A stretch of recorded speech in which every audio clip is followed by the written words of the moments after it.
అంటే ఇది ఒక పర్సనల్ ఇష్యూ. బట్ ఇక్కడ షేర్ చేయొచ్చో లేదో తెలీదు. జస్ట్ ఒక ఇంటర్ కాస్ట్ మ్యారేజ్‌లో అన్‌ఎడ్యుకేటెడ్ పేరెంట్స్ ఇప్పుడు మనం చదువుకొని ప్యూర్ బ్యాక్‌గ్రౌండ్ అయితే మాది పక్కా విలేజ్. ఇంకా ఒక one of the remotest village అనుకోండి. 95-96 బార్న్. ఇంకా మనకు ఆ టైం నుంచి అక్కడే ఉండి జస్ట్ మనం ఇప్పుడే టౌన్‌లోకి వచ్చాం. వాళ్ళు వచ్చారనుకోండి, కానీ వాళ్ళ మెంటాలిటీ మాత్రం అక్కడ ఫిక్స్ అయిపోయింది. ఇంకా ఇంకా ఎక్స్‌ట్రీమ్ కాస్ట్. ఒక సైడ్ ఒక ఎక్స్‌ట్రీమ్ అయితే ఇంకో సైడ్ ఇంకో ఎక్స్‌ట్రీమ్ కాస్ట్. సో ఇంకా అది వాళ్ళ పేరెంట్స్‌కి ఏమాత్రం ఎడ్యుకేషన్ లేదు. కేవలం వాళ్ళు పని చేసుకున్నామా, మనం స్కూల్‌కి పంపించామా, చదివించామా అంతే. ఇప్పుడు మనం ఇక్కడికొచ్చి చదువుకొని అంటే ఊర్లో ఎక్కువసేపు లేం కాబట్టి కుల దరిద్రం అనేది ఎప్పుడు లేదు బేసిక్‌గా. ఒక 6th క్లాస్ వరకు, 7th క్లాస్ వరకు ఉన్నా అంతే అక్కడ. కాబట్టి ఎప్పుడు నాకు అలా ఫీలింగ్ లేదు. కాలేజ్‌కెళ్ళాము అన్నీ నేను ప్రేమించే అమ్మాయిలో ఏ ప్రాబ్లమ్ లేదు. క్వాలిటీస్ అన్ని మంచిగా ఉన్నాయి. నాకు ఓకే. తను మంచి జాబ్ చేస్తది. నేను మంచి జాబ్ చేస్తున్నా. ఇద్దరు మనకి ఈరోజు గవర్నమెంట్ జాబ్ అంటే పెద్ద ఫ్యాట్ ఉంటది. బట్ ఇద్దరం వర్కింగ్ గవర్నమెంట్ జాబ్స్ ఓన్లీ. ఇద్దరం పని చేస్తున్నాము. కానీ ఇంట్లో చెప్తే అది అసలు నేను చెప్పాలనుకుంటే నా సైడ్ ఏంటంటే నేను రెడ్డిస్ క్యాస్ట్. ఆ అమ్మాయి ఎస్సీ. ఇంక ఇది ఒక ఎక్స్‌ట్రీమ్ అయ్యేసరికి ఇంకా అది అసలు అంటే ఇప్పుడు నాకు ఇలా లేదు ఐడెంటిఫై చేసుకోవాలి. ఇట్లా ఇలా చేయాలని. ఇప్పుడు నేను మీకు చెప్పడానికి ఇలా జస్ట్ ప్రెజెంట్ చేస్తున్నా అంతే. బట్ ఎంత నెగటివిటీ ఉంటది. ఎంత అపోజిషన్ అంటే అసలు ఇంక ఏడుపులు ఒకటే అంటే హ్యాండిల్ చేయడం అనేది చాలా కష్టం అయిపోతుంది వాళ్ళని. చేసుకుంటాను అంటేనే. వాళ్ళకి ఇంక వేరే ఏం చెప్పాలి. వేరే ఏం అడగరు ఇంకా. ఈ కులమా? అసలు నువ్వు ఇంత చదువుకొని పెద్దోళ్ళు చెప్పింది పాటించకుండా అసలు ఎట్లా ఉన్నావు నువ్వు? ఇంత చదువుకున్నానికి ఇది లాభమా నీకు అంటున్నారు. రివర్స్ క్వెషన్ అరే ఇంత చదువుకున్నందుకు నువ్వు చేసేది ఇదే? చదువుకుంటేనే అంటే తెలుస్తుంది నాకు ఏం ఆన్సర్ చెప్పాలో నాకు తెలియట్లేదు దానికి. ఏం లేదు. అయితే ఐ షుడ్ంట్ బి అంటే అంటే మీరు పర్సనల్‌గా గైడ్ చేస్తారని కాదు. అంటే అది అదొక పాయింట్ ఉంది. అంటే జస్ట్ మీరు ఇక్కడ అంటే ఒక ఐడియా వర్క్ ఇస్తాను. దాన్ని మీరు అన్వయించుకోండి. Please don't use this. ఎందుకంటే I shouldn't be suggest. Actually మీరు బెంగళూరులో ఉంటారు. నేను బెంగళూరులో ఉంటాను. ఆల్మోస్ట్ నియర్ జయనగర్‌లో ఉంటాను. మీరు జేపీ నగర్ ఏదో అంటున్నారు కదా! జస్ట్ అందుకు నాకు సడెన్‌గా ఎందుకో no revealing anything about you. Already చాలా చెప్పేశారు. Please don't do that. Okay. Simple అంటే ఐడియా ఇస్తాను. మీరు అన్వయించుకోవాల్సిందే. ఏంటంటే నన్ను ప్రేమిస్తున్నారా? నా కులాన్ని ప్రేమిస్తున్నారా? ఆల్రెడీ అడిగాను ఈ క్వెషన్. చాలా సార్లు అడిగాను. ఈ ఒక్కసారి కాదు. మనం ఇంతకు ముందు చాలా సార్లు అడిగాను ఈ క్వెషన్. నువ్వు ఎన్నైనా చెప్పు. మనకు పాటించేది ఇది. ఇప్పుడు వీళ్ళు ఏంటంటే ఆ ఊరి మెంటాలిటీని మన ఊర్లో అంటే మీరు ఎందుకు ఆలోచిస్తున్నారమ్మా? నన్ను ప్రేమిస్తున్నారా? కులాన్ని ప్రేమిస్తున్నారా? ఆ నలుగురికి వాల్యూ ఇస్తున్నారు. ఆ కులానికి వాల్యూ ఇస్తున్నారు. వాళ్ళు ఏమనుకుంటున్నారో దానికి వాల్యూ ఇస్తున్నారు కానీ నాకు అస్సలు వాల్యూ లేదు. నేను ఆల్మోస్ట్ 2 ఇయర్స్‌గా చెప్తున్నాను. 2 ఇయర్స్ అయింది ఆల్మోస్ట్ చెప్పబట్టి ఇట్లా ఇదే క్వెషన్. అవన్నీ మాకు తెలీదు. అంటే ఇంకా అది ఒక ఎక్స్‌ట్రీమ్‌కి వెళ్ళిపోయినారేమో అన్న సిట్యుయేషన్ ఫీలింగ్‌లో ఉన్నా నేను. ఓకే. ఆ ఎక్స్‌ట్రీమ్‌కి వెళ్ళిపోయిన వాళ్ళని ఇప్పుడు నాకు మా అమ్మ నాన్న వదులుకోవాలని లేదు. నేనున్నది ఒకటే కొడుకు. వాళ్ళు అంటే నేను వదులుకోవాలనుకోవట్లేదు. ప్లస్ ఇంకా కొట్లాట్లు ఇలాంటి పెద్ద నెక్స్ట్ స్టెప్‌లు వద్దు. మాట్లాడదాం అని నేను ఎంత మెచ్యూర్‌గా ఆలోచించినా వాళ్ళలో మెచ్యూరిటీ రావట్లేదు. ఏ మాత్రం కదలట్లేదు అసలుకది. సో నాకు డౌట్ ఏంటంటేనండి this will never be okay. అంటే సో మీ పెద్దవాళ్ళు ఉన్నంత వరకు మీ ఫ్యామిలీని ఒప్పుకోరు. అంటే the family that you are going to start ఆ ఫ్యామిలీని ఒప్పుకోరు వాళ్ళు. మీ పిల్లల్ని కూడా ఒప్పుకునే అవకాశం చాలా తక్కువ. ఎందుకంటే మీరు చెప్పిన దాన్ని బట్టి చూస్తే they are so deep inside అసలు వద్దంటున్నారు. రేపు పొద్దున్న మీరు కన్న పిల్లల్ని కూడా వాళ్ళు ఎత్తుకోవడానికి ఇంట్రెస్ట్ చూపించరు. మేబీ చూపించచ్చు. మేబీ ఏంటి ఒక్కొక్కసారి mothers are faster to melt అన్నమాట. పిల్లల్ని చూస్తే ఫస్ట్ మెల్ట్ అయ్యేది వాళ్ళు. బట్ ఆ ఛాన్స్ తక్కువే. అయితే దీన్ని డీల్ చేయాలి అంటే మీకు అంటే పేరెంట్స్‌కి చెప్పేటప్పుడు నాకు తెలిసి you will never accept my upcoming family. So కాబట్టి నేను మాత్రమే మీ ఇంటికి వచ్చి పోతూ ఉంటాను.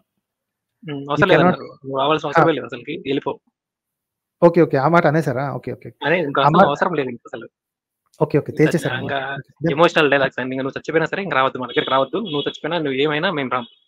ఓకే. అయితే ఇది దిస్ ఇస్ ది కేస్. అంటే మీరు వదులుకోదలుచుకోవట్లేదు కానీ వాళ్ళు వదులుకుంటున్నారు కదా! సో మీరేం చేస్తారంటే మీ లైఫ్‌ని మీరు స్టార్ట్ చేసి ఓకే. జస్ట్ అప్డేట్స్ పంపిస్తూ ఉండండి అంతే. If they melt they will melt. ఎందుకంటే వాళ్ళకి మానవ హక్కులున్నాయి. మీకు మానవ హక్కులున్నాయి. రైట్? నేనైతే మీ చేతులారా మీరు వదులుకోవద్దనే చెప్తాను. ఓకే. మీరు మెసేజెస్ పంపిస్తుండండి. వాళ్ళు ఆన్సర్ చేసినా చేయకపోయినా సరే. మీ సైడ్ నుంచి తప్పు ఉండకూడదు. At some point in time ఎవరైనా వచ్చి ఒరేయ్ పెద్దోళ్ళు వాళ్ళు ముసలోళ్ళు వాళ్ళు అందులో పెరిగారు. వాళ్ళంటే చాదస్తం ఉన్నారు. మరి నీకేమైందిరా నువ్వన్నా ట్రై చేయొచ్చు కదా! అన్న మాట ఎవరో ఒక బంధువు వచ్చి అంటాడు. ఆ బంధువులకి అవకాశం ఇవ్వకుండా మీరు మాత్రం ప్రతి ఒక్క అప్డేట్‌ని ఇంటికి చేరవేస్తాను అంతే. చేరవేయటం వరకే తప్ప వాళ్ళు దాన్ని వింటారా? వాళ్ళు మిమ్మల్ని తీసుకొచ్చి తీస్తారా? ఇయన్నీ మీ ఎక్స్‌పెక్టేషన్స్ అది జరిగితే జరుగుతాయి. జరగకపోతే జరగవు. సో మీరేంటంటే యూ ఆర్ ఇప్పుడు ఇది వదిలేసారనుకోండి. ఇంట్లో వాళ్ళు నన్ను యాక్సెప్ట్ చేయరు అని చెప్పి మీరు ఇప్పుడు ఈ అమ్మాయిని వదిలేసుకున్నారనుకోండి. ఓకే. ఎవరి పెళ్ళిళ్ళు వాళ్ళు చేసుకుంటారు. Okay. She will go somewhere else. You will go somewhere else. Okay. కాకపోతే you will become a victim, you will become a hostage for ever. ఎందుకంటే ఇప్పుడు మీరు ఈ అమ్మాయిని వదిలేసుకున్నారండి. ఇంకొక అమ్మాయిని ఈసారి కన్నడ అమ్మాయిని చేసుకుంటా అన్నారనుకోండి. అగైన్ క్యాస్ట్ అడుగుతారు. అడుగుతారు compulsory. Okay. Then what you will do? Same thing. ఇదే జరుగుతది మళ్ళీ. ఓకే. ఎందుకంటే మీరు ప్రేమించేటప్పుడు క్యాస్ట్‌లు చూడరు కదా సార్. అదే. అసలు రైట్? ఇక్కడ ఇది నేనన్నా అంటే ఇది ప్రేమ అనకన్నా అండర్‌స్టాండింగు, ఇద్దరం మెచ్యూర్డ్ ప్లస్ ఇద్దరం మంచిగా చదువుకున్నాం, మంచిగా చేస్తున్నాం, మంచిగా ఇప్పుడు మనం ఇదే తీసుకొని ఇదే దాన్ని మంచిగానే సంపాదిస్తున్నారు. ఇద్దరు మంచిగానే ఉంటున్నారు. కానీ అసలు ఈ మెంటాలిటీ నెగటివిటీ వల్ల అంటే నేను ఉన్నది ఒక్కడే. మాకు పెద్ద రిలేషన్స్ కూడా ఎక్కువ మంది లేరు. ఉన్నది మా అమ్మ, నాన్న వాళ్ళనే కదా చూసుకోవాల్సింది నేను. నేనే ఎంతగానో తగ్గి అంటే మనకు కూడా అనిపిస్తది. అంటే మనం ఎంత మెచ్యూర్‌గా ఆలోచించినా సరే అది వాళ్ళలో ఏ మాత్రం అది లోపలికి వెళ్ళట్లేదు. అది కొంచెం డిప్రెసింగ్ అనిపిస్తది ఎక్కువ. సో ఈ ప్రాబ్లమ్ తోటి ఇంకొక అడిషనల్ ప్రాబ్లమ్ ఒకటొస్తదండి. ఎప్పుడైనా సరే సపోర్ట్ స్ట్రక్చర్ అంటే I'm not trying to discourage you one way or the other. Maturity ఉందన్నారు కాబట్టి I have to tell you this. Okay. ఎప్పుడైనా సరే భార్యాభర్తల మధ్యలో గొడవ వచ్చిందనుకోండి, సపోర్ట్ స్ట్రక్చర్ వెనక లేనప్పుడు, అప్పుడు నేనేమన్నా మిస్టేక్ చేశానా అని మీరు అనుకుంటే అది ఒక్కసారిగా దాన్ని ఏమంటారు డీస్టెబిలైజ్ అవుతుంది. Again I'm saying with extreme caution. ఎందుకంటే I don't want to cause anything this way or that way. మీ జీవితం మీది. నేను చెప్పొచ్చేది ఏంటి అంటే వాళ్ళు మిమ్మల్ని కాకుండా మీ ఫ్యూచర్‌ని మీ దీన్ని కాకుండా ఒక కులాన్ని మాత్రమే ప్రేమిస్తున్నారు. ఆ అమ్మాయిలో ఏంటి తక్కువ? ఓన్లీ కులమే. Okay. Can they find anything else wrong with her? లేదు. అవసరమే లేదంటారు అది. So that is the problem. So you are in love with your caste, not humans. Right? So దాన్ని బీట్ చేయాలి అంటే ఒకే ఒకటి, వాళ్ళని వీళ్ళని సెపరేట్ చేయాలి. మీరు ఎలాగో వాళ్ళ జీవితంలో మీ ఇంటికి రానన్నది ఆయన తేల్చేశారు కాబట్టి, చచ్చిపోయినట్టే అనుకుంటున్నాను కాబట్టి they are ready to leave అంటున్నారు. But how far is that true? Okay. Maybe it is true. Maybe కొంతమందికి ఏ రేంజ్‌లో ఉంటారు అంటే వదిలేసుకోవడానికి సిద్ధం. మనం చూసాం కదా ఆల్రెడీ. అదేంటి మారుతిరావుని వాళ్ళని వీళ్ళని చూసాం, చాలా మందిని చూసాం. వదిలేసుకోవడానికి చచ్చిపోయారు అనుకుని వదిలేసుకోవడానికి కూడా సిద్ధం కులం కోసం. Okay. So I don't know what to say. నేనైతే రిలేషన్‌షిప్ కాపాడమని చూస్తాను. బట్ మీరు ఈ రిలేషన్‌షిప్ కాపాడుకుంటే ఇంకో రిలేషన్‌షిప్‌ని వదులుకోవాల్సిన పని లేదు. మీరు మెసేజెస్ పంపిస్తూ ఉండండి. This is my update. ఇలా చేసాం, పిల్లలు కలుగుతున్నారు. ఇలా చేస్తున్నాం. If they respond. If they don't respond done. Me side నుంచి తప్పు ఉండకూడదండి. చప్పట్లు 2 చేతులు కలిస్తేనేనండి. మీరు ఒక్కళ్ళు ఎంత ట్రై చేసినా సరే మీరు డిసప్పాయింట్ అవ్వడమే తప్ప అటు నుంచి ఏం రాదు. ఇంకోటి మీ భాగస్వామితో చెప్పుకోవాల్సింది ఏంటంటే మనకి బ్యాక్‌గ్రౌండ్‌లో సపోర్ట్ లేదు కాబట్టి let's make sure that we never fight so badly. ఏదో ఫైట్స్ లేకుండా ఉండవు. ఇద్దరు మనుషులు కలిసి ఉన్నాక అన్నదమ్ముల మధ్యలో కొట్టుకు చేస్తుంటారండి. ఇంకా వేరువేరుగా పెరిగిన వాళ్ళ మధ్యలో గొడవలు లేకుండా. You should have an agreement with you that గొడవలు ఏ రేంజ్‌లోకి వెళ్ళినా సరే there should be a place where we stop and ఏమంటారు హాల్ట్ చేయడానికి. మీరన్నా తగ్గాలి, ఆవిడన్నా తగ్గాలి. అలాగని చెప్పి అందరూ కలిసి ఇష్టపడి పెళ్లి చేసుకుంటే గొడవలు పెట్టుకుని విడిపోమని కాదు. I'm just saying. రైట్?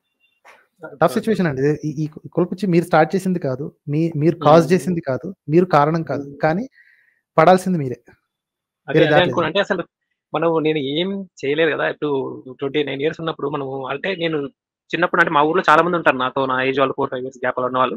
అందరూ అంటే ఇప్పుడు మనం చిన్నప్పుడు ఏంటి వీళ్ళకి చదువుకున్నారు, మంచి జాబ్ వచ్చేసాలో ఇప్పుడు ఈ రోజుల్లో కూడా మనకి గవర్నమెంట్ జాబ్ ఇలా మంచి సాలరీ అంటే వీళ్ళకి అదొక తెలియని నెత్తిన పెట్టుకొని ఇంకా మెంటాలిటీ ఉంది కాబట్టి వాళ్ళందరికీ ఏంటంటే వీడు మన ఊర్లో అందరికంటే మంచిగా చదువుకుంటాడు, మంచిగా పేరుంది, అంటే ఇప్పుడు బిహేవియర్ మంచిగా ఉంటది, మంచిగా చదువుకున్నాడు కూడా, మంచి జాబ్ కూడా తెచ్చుకున్నాడు, ఫ్యామిలీ చిన్నదైనా రిలేషన్స్ ఏం లేకపోయినా వీడు ఇలా చేస్తాడు అంటే ఇది ఎమోషనల్ బ్లాక్ మెయిలింగ్ అనేది హెవీగా అనిపిస్తుంది. నువ్వు ఇన్ని రోజులు ఎప్పుడు ఏం చేయలేదు, ఇన్ని రోజులు మన ఊర్లలో ఇక్కడక్కడ మంచి పేరు తెచ్చావు, మాకు ఈ రోజు ఏమో అసలు ఒక్కసారిగా ఇలా చేస్తాను, మా మీద బండి వేస్తున్నావు ఒకసారి అన్నట్టు. అంటే మనం ఎప్పుడైతే చదువుకొని అంటే మేబీ చదువుకున్న కూడా చాలా మంది దరిద్రులు కులదరిద్రం పెట్టుకొని తిరగచ్చు, అలా ఉండినా బాగుండేవారు అనిపిస్తుంది ఒక్కొక్కసారి. ఈ రేషనాలిటీ మనము అంటే అది చెప్పడానికి అయ్యలేదు ఎవరు ఎలా మారుతుంది. నాకు ఇలా కనెక్ట్ అయింది, నాకు ఇది కరెక్ట్ అనిపిస్తుంది, నా ఎథిక్స్ కి ఇది న్యాయం అనిపిస్తుంది కాబట్టి నేను ఇటు పక్క వచ్చినా నాకు ఇదే కరెక్ట్. ఎంత కావాలనుకున్నా ఎంత అద్దనుకున్నా ఇటు పక్క ఉండకుండా వేరే వెళ్ళడానికి దారి కనిపించట్లేదు, నాకు మనసు ఒప్పుకోవట్లేదు వేరే వెళ్ళడానికి, ఆపోజిట్ వేరే డైరెక్షన్ తీసుకోవడానికి. తప్పు కాదు. రేషనాలిటీతో ఉన్న ట్రబుల్ అది ఒకటేనండి. ఏంటంటే ఒకసారి మీకు తెలిసిన తర్వాత there is no way back. You can escape అవ్వడానికి లేదు. ఈ హిపోక్రసీని చాలా బెటర్ అనిపిస్తుంది ఒకసారి. అదేంటి ఇగ్నోరెన్స్ ఇస్ బ్లిస్ అని, అమాయకత్వంలో సంతోషం ఉందని చెప్పి అనుకునేది ఇందుకే. ఇదే దిస్ ఇస్ ద కర్స్, ఇదే వరం, ఇదే శాపం అనుకోండి. కాకపోతే యూ హావ్ టు బి. మీరు రివర్స్ బ్లాక్ మెయిల్ ఎప్పుడైనా ట్రై చేశారా? రివర్స్ బ్లాక్ మెయిల్ అంటే ఎంత చేసినా వాళ్ళు ఇంకా అసలు వద్దు మాట్లాడద్దు, నేను వెళ్ళిపోతాను అంటే వర్క్ అవ్వదండి. ఏం చేసినా వర్క్ అవ్వదు ఏమనిపిస్తుంది. 4 years నుంచి ట్రై చేసి అలసిపోయినా ఇంకా నేను. Okay. Okay. If you have already tried all that, then I don't have any new కొత్త విషయాలు మీకు చెప్పేదేం లేదు. నేను వెళ్ళిపోతాను అంటే మా అమ్మకు కొంచెం ఎక్కువ కరువు. చెప్పండి. ఒక్కగానొక అబ్బాయి అన్నప్పుడు, సరే మీరు ఈ అమ్మాయిని వద్దన్నారు కాబట్టి అసలు పెళ్ళే వద్దు. ఓకే, మీకు వంశాంకురం ఉండదు, మీ వంశోద్ధారకుడు ఉండడు, ఎండ్ అయిపోద్ది ఇక్కడితో. Are you okay with that? లేదు, మేము చూసిన పెళ్లి చేసుకోలేదు. No, you can't make me do that. నేను చేసుకుంటానన్న అమ్మాయిని వద్దన్నారు. ఓకే, సో ఇప్పుడు మీరు చేసుకున్న ఎవరిని నేను చేసుకోను. I will be like this only. ఎన్నాళ్ళు బతుకుతాను, పోతే పోతాను. నాకంటే మీరు పోతే మీకు తలకురి పెట్టడానికి నేను ఉన్నాను, కానీ నాకు ఎవరు ఉండరు. That's all. నేను ఆల్రెడీ చెప్పాను, క్లియర్ గా చెప్పాను, ఇట్లా ఓకే అన్నారు. ఆల్మోస్ట్ 2 years నుంచి ఇదే నడుస్తుంది అనమాట. నేను చేసుకున్నాను కదా అనేసి. But all your answers clear అండి. All your answers clear. మీకు ఇంకా నెక్స్ట్ యాక్షన్స్ అంటే ఆప్షన్స్ అన్ని ఎదురుగానే ఉన్నాయి. ఏది చూస్ చేసుకోవాలో మీరు ఇబ్బంది పడుతున్నారు అంతే. That's all. ఇప్పుడు నేను చేసుకోను అని లేట్ చేసినా ఇటుపక్క ప్రాబ్లం వస్తుంది. అమ్మాయి సైడ్ వాళ్ళ సిస్టర్ ఉన్నారు, వాళ్ళు పెళ్లి చేసుకోవాలి. ఈ సొసైటీ అనేది ఒక చక్రం ఫిక్స్ చేసి పెట్టేసింది. ఆ చక్రంలో ఫిట్ అయితే దొరుకుంటూ వెళ్తావు, లేకపోతే నిన్ను బయట వేసి నిన్ను అందరూ చూసి నవ్వుకుంటూ వెళ్తారు వాళ్ళు. అంతే. అసలు ఈ మెంటాలిటీ ఏంటో అర్థం. కొంతమంది సృష్టించిన దానికి ప్రపంచం అంతా ఫాలో అవుతూ, అంటే దేశం అంతా ఫాలో అవుతూ, మిగతా వాళ్ళు ఫాలో కాకపోతే వాళ్ళని ఇదేంటి విప్లవకారులాగా చూడటం. మనిషిని చూసి పెళ్లి చేసుకుంటే దాన్ని ఏమని చెప్పారు ఒకప్పుడు, ఏం వివాహాలు, ఆదర్శ వివాహాలు అని చెప్పారండి. 80s లో 90s లో వీటిని ఆదర్శ వివాహాలు అనేవాళ్ళు. ఏది కులాల మధ్యలో చేసుకోవటాలని ఆదర్శ వివాహాలు. ఏది వితంతువుని పెళ్లి చేసుకోవటం, ఇతర కులాల వాళ్ళని, అంటే పై కులం అబ్బాయి కింద కులం అమ్మాయిని చేసుకోవడం, వీటన్నిటిని ఆదర్శ వివాహాలు అని పిలిచేవాళ్ళు. అంటే స్లోగా వరల్డ్ చేంజ్ అవుతుంది, but there are some people who wants to stay back కదా. ఆన్సర్స్ మీ దగ్గరే ఉన్నాయండి, జస్ట్ దట్ మీరు డెసిషన్ తీసుకోవాల్సింది. There is no other easy way to it. అంత ఈజీ అయితే ఈ పాటికి మీకు వచ్చేసేది ఆన్సర్. ఓకేనండి. బాలుగారు మీ వాయిస్ ఆఫ్ అయిపోయింది. హలో. హలో. దట్స్ ఆల్ అండి. I don't have any other suggestion. Okay.